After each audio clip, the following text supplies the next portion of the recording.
അന്ന് രാത്രി മുഴുവൻ ഞാൻ അത് തന്നെ ആലോചിച്ചുകൊണ്ടിരിക്കുകയായിരുന്നു. കാലത്ത് കോളേജിൽ പോവാൻ എന്തോ നല്ല പേടി തോന്നി എനിക്ക്. അടുത്തുള്ള ക്ഷേത്രത്തിൽ ഭജന നടക്കുന്നുണ്ടായിരുന്നു, അതും കേട്ടുകൊണ്ടിരുന്നു. വൺ മോർ തിങ് എന്താന്ന് വെച്ചാൽ, പഞ്ചലിംഗ ദർശനത്തിന് പോയ എൻ്റെ അച്ഛനും അമ്മയും ഒരു മാസമായിട്ടും തിരിച്ച് വീട്ടിലേക്ക് എത്തിയിട്ടേ ഇല്ല. അതിന്റെ പിറ്റേ ദിവസം എന്റെ നാട്ടിൽ നിന്ന് എന്റെ വെല്ലിച്ചൻ വന്നു. വെല്ലിച്ച, ശിവലിംഗം, ക്ഷേത്രത്തിൽ ദർശനത്തിന് പോയ നിന്റെ അച്ഛനും അമ്മയും ആക്സിഡന്റിൽ മരിച്ചുപോയി മോനെ. ബോഡി ഏറ്റെടുക്കാൻ വേണ്ടി സിറ്റിയിലുള്ള ഗവൺമെന്റ് ഹോസ്പിറ്റലിലേക്ക് പോയിരുന്നു. എന്താ വരാൻ ഇത്രയ്ക്ക് വൈകിയേ? ഇത്രയും കാത്തിരുന്നു. ആരും വരില്ല എന്ന് ഉറപ്പായപ്പോ മുനിസിപ്പാലിറ്റിക്കാർ വന്ന് ഏറ്റെടുത്തോണ്ട് പോയി.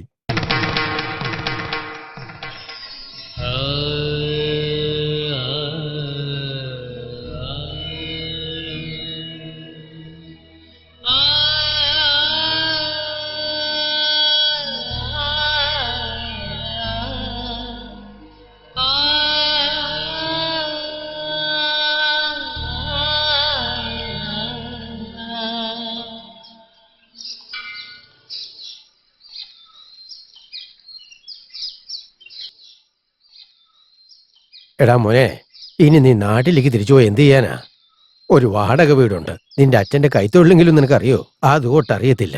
ഫീസ് അടയ്ക്കാനോ നിവൃത്തിയില്ല. ഇനി തിരിച്ച് നാട്ടിൽ ചെന്നിട്ട് എന്ത് ചെയ്യാനാ?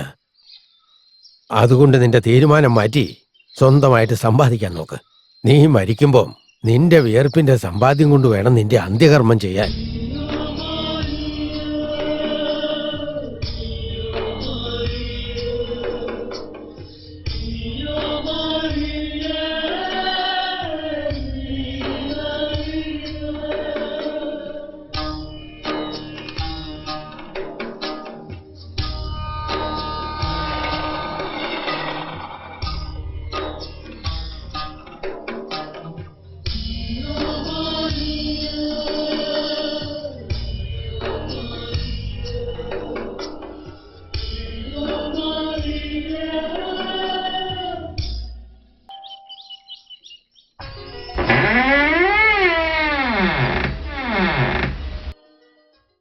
നമസ്കാരം സർ.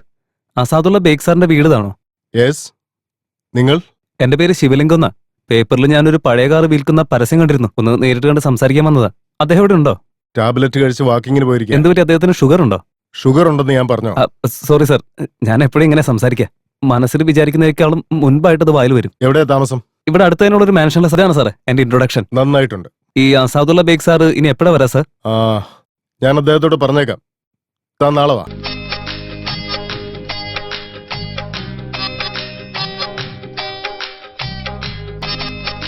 നമസ്കാരം സാർ.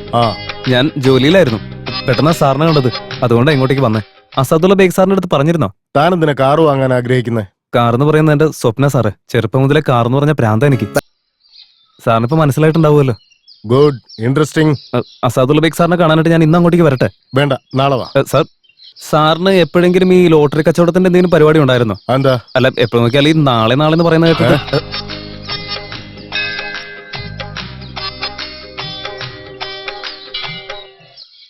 സാർ, സാറെന്താ സാർ ഇവിടെ? എല്ലാ വെള്ളിയാഴ്ചയും അമ്പലത്തിലും പള്ളിയിലും പോയി ഞാൻ പ്രാർത്ഥിക്കും. Beautiful sir.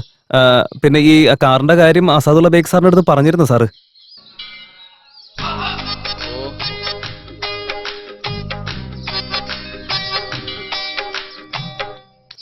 സാർ, ഇനിയെങ്കിലും ഒന്ന് പറയൂ സാറ്. അസാദുള്ള ബേഗ് സാറിന്റെ അടുത്ത് സംസാരിച്ചിരുന്നോ? നിനക്ക് എന്താ ജോലി? അതിനെ കുറിച്ച് ഞാൻ പറഞ്ഞു തരാമല്ലോ.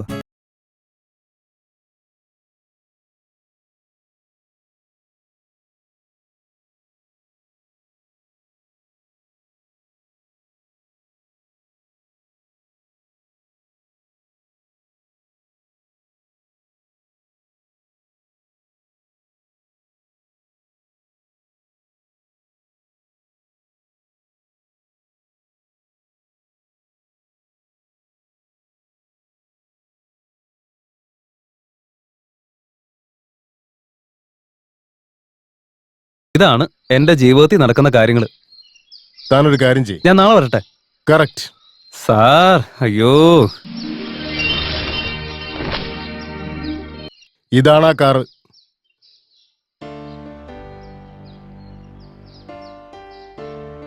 ഇങ്ങനെ നോക്കിയ കാറിന്റെ എല്ലാ കാര്യങ്ങളും മനസ്സിലാക്കാൻ പറ്റുമോ? അയ്യോ അതെങ്ങനെ മനസ്സിലാവാനാ സാറേ? ഈ സീറ്റ് കവറും കുഷനൊക്കെ കറക്റ്റ് ആണോ എന്ന് നോക്കിയതാ ഞാൻ, വേറെ ഒന്നുമില്ല. അതിനൊന്നും ഒരു കുഴപ്പമില്ല. ആദ്യം നീ എഞ്ചിനൊന്ന് ചെക്ക് ചെയ്യണം. അയ്യോ അതൊക്കെ ആവശ്യമുണ്ടോ? എടോ, ഈ കാർ വാങ്ങാനായിട്ട് ഒരുപാട് ആൾക്കാർ വന്നതാ. അവരോടൊക്കെ അസാദുള്ള സത്യം പറഞ്ഞു കഴിഞ്ഞപ്പോ നാളെ വരാം, ഫോൺ ചെയ്യാന്നൊക്കെ പറഞ്ഞൊരു പോക്കങ്ങ് പോവും. പിന്നെ റെസ്പോൺസേ ഉണ്ടാവില്ല. എന്താ സാറേ? ഇതൊരു ദുശകുനം പിടിച്ച കാർ എന്ന് മറ്റുള്ളവർ പറയും. ഈ കാർ ഓടിച്ചോണ്ട് പോകുമ്പോ 2-3 പ്രാവശ്യം പന്നിക്കിട്ടിടിച്ചു. പന്നി ഇടിച്ചു കഴിയുമ്പോ എന്താ പറയാ? ദുശകുനം പിടിച്ച കാർ എന്ന് പറയും. അതുകൊണ്ടാ ആരും വാങ്ങാൻ വരാത്ത. ഇതിലൊരു രസം എന്താണെന്നറിയോ? പന്നിയെ വരാഹമൂർത്തി എന്നാണ് പലരും പറയാറ്. അതേ പന്നി കാറിലിടിച്ചാൽ അത് അൺലക്കി കാർ എന്ന് പറയും. That's our country. തനകത്ത് കയറിയിരുന്ന് നോക്ക്. തനിക്ക് വേറൊരു കാര്യം അറിയോ? ഈ അസാദുള്ള ഇല്ലേ, പുള്ളിയുടെ ഭാര്യ മരിച്ചു കഴിഞ്ഞപ്പോ ഈ കാറ് പിന്നെ പുറത്തെടുത്ത് ഓടിച്ചിട്ടില്ല. ഈ കാറ് കാണുമ്പോഴൊക്കെ പുള്ളിയുടെ വൈഫിന്റെ ഓർമ്മ വരും. അതൊക്കെ പോട്ടെ. താൻ ആദ്യം ശരിക്കും ആലോചിച്ചിട്ട് പറ, എന്നിട്ട് അസാദുള്ളയോട് സംസാരിക്കാം. ശരി സാർ, ഞാൻ വിളിക്കാം. താങ്ക്സ്. ഫൈൻ. പോയിന്റ് എന്താന്ന് വെച്ചാ, കാണാൻ ആള് ഭയങ്കര ഡീസന്റ് ആണെന്നൊക്കെ തോന്നുമെങ്കിലും പായസത്തിലെ പോയിസം പോലെ ഇയാള്. മനുഷ്യ വെറുതെ പേടിപ്പിക്കാൻ പാടുന്നു ഇങ്ങനെ. ഹലോ, ആ താൻ നാളെ വന്ന് എന്ത് പറയുമെന്ന് എനിക്കറിയാം. വേറൊരു നല്ല കാർ നോക്കിയോ. Good luck.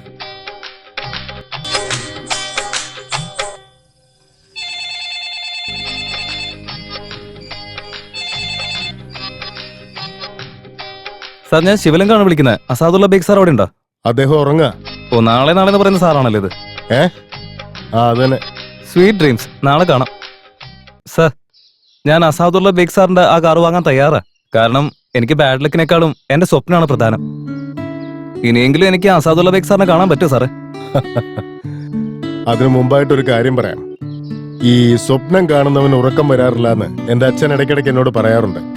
അതേപോലെ അവർ country needs people like you. സത്യമാണോ സാറേ? മനസ്സിലായില്ലേ? അല്ല, എനിക്ക് മനസ്സിലായില്ല. എന്നാ തന്നെ ഇരിക്കെ. ഇനി നമുക്ക് കാറിന്റെ കാര്യം സംസാരിക്കാം. അസാദുള്ള ബേക്കുമായിട്ട് ഞാൻ സംസാരിച്ചു. കാറ് തരാൻ ഒരു കണ്ടീഷൻ പറഞ്ഞിട്ടുണ്ട്. എന്താ സാറേ? അങ്ങേര് മരിച്ചു കഴിയുമ്പോ അങ്ങേര് അതേ കാറിൽ കൊണ്ടുപോയി അടക്കണമെന്ന്. തനിക്കത് പറ്റുമോ? അല്ല, റേറ്റ് എത്ര ചോദിക്കുന്നത്? എന്താടോ അങ്ങനെ? അദ്ദേഹത്തെ അടക്കം ചെയ്യേണ്ടത് എവിടെയാണെന്നും ചോദിക്കും സാറേ. ഗുഡ്. താനൊരു കാര്യം ചെയ്യേ, നാളേക്ക് വരരുതെന്ന് മാത്രം പറയുന്നത് സാറേ. ആ റേറ്റ് ഒന്ന് പറഞ്ഞു കഴിഞ്ഞാൽ 60,000. അതാണ്. ഫിക്സ് ആവാൻ വേണ്ടി കാത്തിരിക്കായിരുന്നു. ബാക്കി പൈസ ഉണ്ടാക്കാനുള്ള ഓട്ടപ്പാച്ചിലായിരുന്നു എനിക്ക്. മേഡം, ഇവിടുത്തെ ലോൺ സെക്ഷൻ എവിടെയാ? അതാണോ? ഓക്കെ. ഇതുപോലെ എന്നെ കഷ്ടപ്പെടുത്താനാണ് നിന്റെ ഉദ്ദേശമെങ്കിൽ വല്ല ഉറക്ക ഗുളികയും കഴിച്ച് ആത്മഹത്യ ചെയ്തിട്ട് നിന്റെ പേര് ഞാൻ എഴുതി വെക്കും. മനസ്സിലാവുന്നില്ല അല്ലേ? പട്ടിയെ പോലെ കഷ്ടപ്പെട്ട് കാശ് ഉണ്ടാക്കുകയും വേണം, വീട്ടിൽ വന്ന് വീട്ടുജോലി ചെയ്യുകയും വേണം. നിനക്കൊന്നും പറഞ്ഞ മനസ്സിലാവേ? വെക്കടി ഫോൺ. ചെറുപ്പത്തിലെ കല്യാണം കഴിച്ചത് ഏറ്റവും വലിയ മണ്ടത്തരമായി. അതുപോട്ടെ, നിങ്ങൾ ഇരിക്കും. നമസ്കാരം സാർ. നിങ്ങൾക്ക് എന്ത് സഹായം വേണ്ടേ? കാർ വാങ്ങാനായിട്ട് എനിക്കൊരു ലോൺ വേണമായിരുന്നു. ഓ ശരി. ഏത് കാറാ വാങ്ങാൻ ഉദ്ദേശിക്കുന്നത്? അതിന്റെ കമ്പനി പേരൊന്നും എനിക്ക് അറിയില്ല, പക്ഷെ പഴയ കാറാണ് സാർ. സെക്കൻഡ് ഹാൻഡ് അല്ലേ? അതെ സാറേ, ഒരു ഇത്തിരി പഴയ കാറാ. അപ്പോ പഴയ മോഡൽ കാറായിരിക്കും അല്ലേ? അതെ അതെ അതെ. അതായത് 2 വർഷം പഴക്കമുള്ള കാറോ അല്ലെങ്കിൽ പുതിയ കാറിനോ ലോൺ കിട്ടുള്ളൂ. അങ്ങനെയൊക്കെ ഉണ്ടോ? അയ്യോ, അതെനിക്ക് അറിയില്ലായിരുന്നു സാറേ. ഈ റേഷൻ കാർഡിൽ റേഷൻ കാർഡ് കൊണ്ടു കൊടുക്കും അരി കിട്ടുന്ന പോലെ എല്ലായിടത്തും എല്ലാ കാറിനും ലോൺ കിട്ടുന്ന ഞാൻ വിചാരിച്ചേ. അത് നടക്കില്ല. എടോ, തനിക്കിപ്പോ ലോൺ വേണോന്ന് അത്ര അത്യാവശ്യമാണെങ്കിൽ ഈ ബാങ്കിൽ വേണ്ട, വേറൊരു ബാങ്കിലേക്ക് ഞാൻ റെഫർ ചെയ്യാം. പക്ഷെ ഒരു 3-4% കമ്മീഷൻ തരണം എനിക്ക്. അതൊക്കെ മതി, അതൊന്നും വിഷയമല്ല. വെള്ളം മഴയത്ത് കിട്ടിയാ എന്താ, ടാപ്പിൽ നിന്ന് കിട്ടിയാ എന്താ, നമുക്ക് വെള്ളം കിട്ടിയത് തന്നെ വലിയ കാര്യമല്ല സാറേ. താൻ വലിയ തമാശക്കാരനാണല്ലേ? അപ്പോ താൻ എവിടെ ഈ ജോലി? ഒരു പ്രൈവറ്റ് കമ്പനിയില്ല. സാലറി സ്ലിപ്പ് ഉണ്ടോ? അയ്യോ ഇല്ല. ഇൻകം ടാക്സ് കെട്ടാറില്ലേ? കറണ്ട് ബില്ല് തന്നെ ഞാൻ അടയ്ക്കുന്ന ലേറ്റ് ആയിട്ടാ. ഇതിന്റെ ഇടയിൽ ഞാൻ ഇൻകം ടാക്സ് ഒക്കെ എവിടെ നിന്ന് കൊടുക്കാനാ? അതൊക്കെ പോട്ടെ, പാസ്ബുക്ക് ഒന്ന് കാണിച്ചാ നോക്കാം. അക്കൗണ്ട് ഇല്ലാത്ത പാസ്ബുക്ക് എവിടെ നിന്ന് കൊണ്ടുവരാനാ? ഇലക്ഷൻ ഐ ഡി എങ്കിലും ഉണ്ടോ തന്റെ? ഇല്ലെന്നേ. ഒക്കെ പോട്ടെ, റേഷൻ കാർഡ് അതുണ്ടായിരുന്നു, പക്ഷെ 6 മാസം മുൻപ് അത് കാണാതെ പോയി. അതും പോട്ടെ, വീട്ടില് ലാൻഡ് ലൈൻ ഫോൺ ഉണ്ടാവുമല്ലോ? ലൈൻ ഉണ്ട്, പക്ഷെ ഫോണില്ല. അഡ്രസ് പ്രൂഫിന് ഇപ്പൊ എന്താ തരാൻ പറ്റുക? എന്റെ കയ്യിൽ ഇപ്പൊ ഒരു വാടക റൂം മാത്രമേ ഉള്ളൂ സാറേ. ഇതൊന്നും ഇല്ലാണ്ട് താൻ ഇവിടേക്ക് എന്തിനാടോ കയറി വന്നേ? സിറ്റിയിൽ ഫോണിനും ബാങ്കിനും കിട്ടുന്ന മര്യാദയുടെ പകുതി പോലും ഒരു മനുഷ്യനാരും കൊടുക്കുന്നില്ല. സോറി സാറേ. എന്ന് കരുതി ഞാനിപ്പോ 60,000 രൂപ നിനക്ക് ഉണ്ടാക്കി തരണോ? സാർ എനിക്ക് മുഴുവനായിട്ട് തരണമെന്നല്ല, 30,000 തന്നാൽ മതി. ബാക്കി 30,000 ഞാൻ എവിടെയും സംഘടിപ്പിച്ചോളാം. എന്റെ മോളെ നിനക്ക് കിട്ടിച്ചേരാന്ന് പറഞ്ഞല്ലേ? അപ്പൊ നിനക്ക് പറ്റില്ല. പിന്നെ ഞാൻ നിനക്ക് കാശ് തരുന്നത് എന്തിനാടാ? അല്ല സാറേ, അത് പിന്നെ നമുക്ക് ആന മെലിഞ്ഞാൽ തൊഴുത്തി കെട്ടാൻ പറ്റില്ലല്ലോ സാറേ. ഒരെണ്ണം വെച്ച് തന്നാണല്ലോ നിന്റെ മുഖത്തിന്റെ ഷേപ്പ് മാറ്റിക്കളെ ഞാൻ. എന്റെ മോൾക്ക് അതിന് അത്ര എന്താ കുറവ്? പിന്നെ എന്താ, ഈ ചെറിയ വാതിലിൽ കൂടെ പുറത്തു വരാൻ പറ്റില്ല എങ്കിലും അവക്ക് പുറത്തു വരാൻ വേണ്ടിയല്ലേ ഈ വലിയ വാതിൽ ഉണ്ടാക്കിയിരിക്കുന്നത് എന്ന് കരുതി തോന്നിയാസം പറയുന്നോ? എന്താ ഏട്ടാ ഇത്? പാവല്ലേ അവൻ 9 വർഷമായിട്ട് ഇങ്ങനെ പുറകെ നടന്ന് കെഞ്ചുവല്ലേ. സൗകര്യം ഉണ്ടെങ്കിൽ കൊടുക്ക്, പറ്റില്ലെങ്കിൽ പറ്റില്ലെന്ന് പറയ്. അതൊക്കെ വേണോ ആ ഒന്ന് സഹായിക്കും സാറ്. കാർ എന്റെ ഒരു സ്വപ്നമാ. നമ്മുടെ കമ്പനി കാറുണ്ടല്ലോ അവിടെ. സ്റ്റിയറിംഗും ടയറും മാത്രമേ കാറാവോ സാറേ. ഡാ, ഓ നിങ്ങളൊന്ന് ചുമ്മായിരുന്നേ. ശിവലിംഗം, നിനക്ക് നന്നായിട്ട് അറിയില്ലേ ഈ പുള്ളിയുടെ സ്വഭാവം എന്താണെന്ന്. നിങ്ങൾ എന്താ തീരുമാനിച്ചേ? ശരി, അകത്ത് ഒരു 20,000 എടുത്ത് കൊടുക്കാം. ഒരു 30,000 രൂപ കൊടുക്കുന്നേ. നോക്ക് മോനെ ശിവലിംഗം, എല്ലാ മാസവും ശമ്പളത്തിൽ ഞാൻ പിടിക്കും. ആയിക്കോട്ടെ സാറേ. ആ പിന്നെ കഴിഞ്ഞ പൊങ്കലിനെ നീയും ആ സുരേഷും കൂടി ഒരു മാല വാങ്ങിയില്ലേ? അത് ഇപ്പോഴും കഴുത്തിലുണ്ടോ? അത് ഇപ്പോഴും ഉണ്ട് സാറേ. എടാ, അത് ഇട്ടോണ്ട് നടക്കുന്ന എന്തിനാ? അതുകൊണ്ട് വിറ്റ് കഴിഞ്ഞാൽ ഒരു 4-5 കിട്ടൂലേ? നിനക്ക് കാറല്ലേ വലുത്, പിന്നെ ഇത് കഴുത്തിലിട്ടോണ്ട് നടക്കേണ്ട ആവശ്യം എന്താടാ? എന്റെ മുതലാളി കണ്ടാൽ ഒരു പൊട്ടനാണെങ്കിലും വയറ് നിറച്ച് ബുദ്ധി അങ്ങേർക്ക്. സോ 26,000 രൂപ ഞാൻ റെഡിയാക്കി. എനിക്ക് ഈ കോമൺ സെൻസിനേക്കാളും ഒക്കെ സെൻസ് കുറച്ച് കൂടുതലാ. പോലീസ് നായ പോലെയാ. ഒരു കാര്യം പറയാം, ഒന്ന് കേട്ടു നോക്ക് നിങ്ങള്.